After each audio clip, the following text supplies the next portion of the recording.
छिपर madam की पुण्यतिथि है।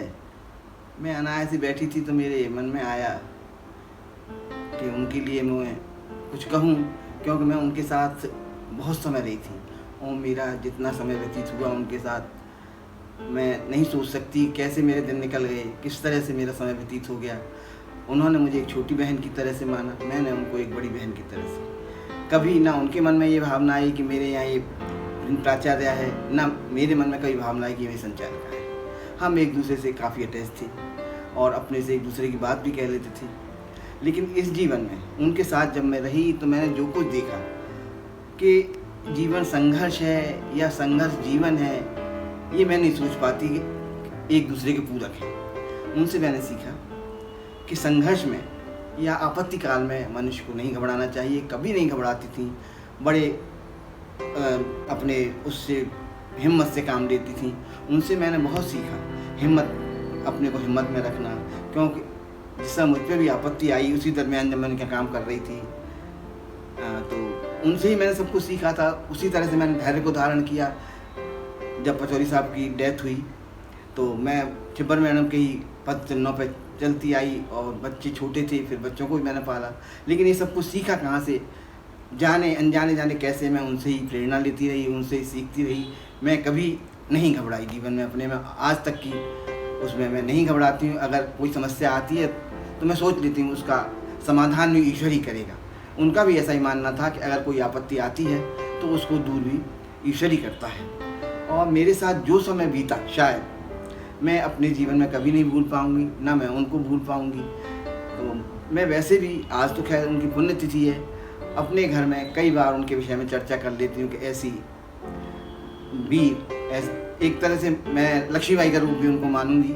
वैसे मैं उनसे इंदिरा गांधी कहा करती थी, मजाक में जब करती थी तो कि आप तो दीदी इंदिरा गांधी हैं। और थी भी वास्तव में, जब बोलने खड़ी हो जाती थी तो बोलने ही लग जाती थी। किसी काम को अगर वो अपने हाथ में लेती थी तो पूरा करती थी। आज उनके विद्यालय के बच्चे जिन जिन पोस्टरों पर लगे हुए हैं मुझे तो मिल जाते हैं, पैर छूते हैं, मुझे काफ़ी अच्छा अनुभव होता है। और मेरे मस्तिष्क में वही बात एकदम घूम जाती है कि ये बाल शिक्षा निकेतन के विद्यार्थी हैं, छिब्बर मैडम की गाइडेंस में पले हैं, बड़े हुए और आज इन बड़े बड़े पदों पर आसीन हैं। एक नहीं अनेकों बच्चों के उदाहरण मेरे पास हैं। शायद अगर विद्यालय उनकी गिनती करे या अपना एक बोर्ड बनाए तो उनकी गिनती करना संभव है। और वैसे भी बच्चों को वो प्यार भी करती थी। डांट विषय में मैं क्या कहूँ, उनका व्यक्तित्व तो एक प्रभावशाली व्यक्तित्व था और उनके व्यक्तित्व को फॉलो करना कौन नहीं चाहेगा, जिन्होंने एक छोटी सी विद्यालय से लेकर के इतना बड़ा विद्यालय खड़ा कर दिया और बच्चों को अगर फ्री पढ़ाया। मेरी नॉलेज में इतने बच्चे हैं जिनको वो और छिब्बर साहब फ्री पढ़ाते थे, बुलाते थे घर पे, मेरे यहाँ पढ़ जाओ, मेरे कभी पैसा किसी से नहीं लेते थे। और उनकी भावनाएं हर एक के प्रति दयालु भी थी। कोई अगर वैसा है तो वो फ़ौरन हेल्प के लिए तैयार रहती थी। उनकी क्या क्या मैं बातें करूं, मुझे मेरी लाइफ में उनके विषय में बहुत बातें हैं। मैं तो केवल इतना ही कहना चाहूँगी कि जैसा उनका व्यक्तित्व है, एक शिवपुरी की ऐसी महिला अब नाम कर गई। वो अपना विद्यालय के सब छिब्बर बाल शिक्षा निकेतन कोई नहीं कहता था, छिब्बर मैडम का स्कूल, उससे वो विख्यात हुआ स्कूल। और वास्तव में पढ़ाई उसमें रिजल्ट भी 100% रहता ही था। और सत्यता के बारे में ऐसा है कि वो जैसी थी वैसे ही उनका व्यक्तित्व था। उनके विषय में 2 लाइन कहना चाहूँगी। सत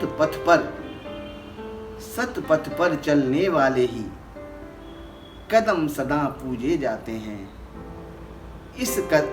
इस पथ के अनुयायी दिव्य प्रेरणाएं पाते हैं। जैसा उनका व्यक्तित्व था उस हिसाब से मैंने ये 2 लाइनें कही हैं। और जहाँ भी हो मेरी ये श्रद्धांजलि।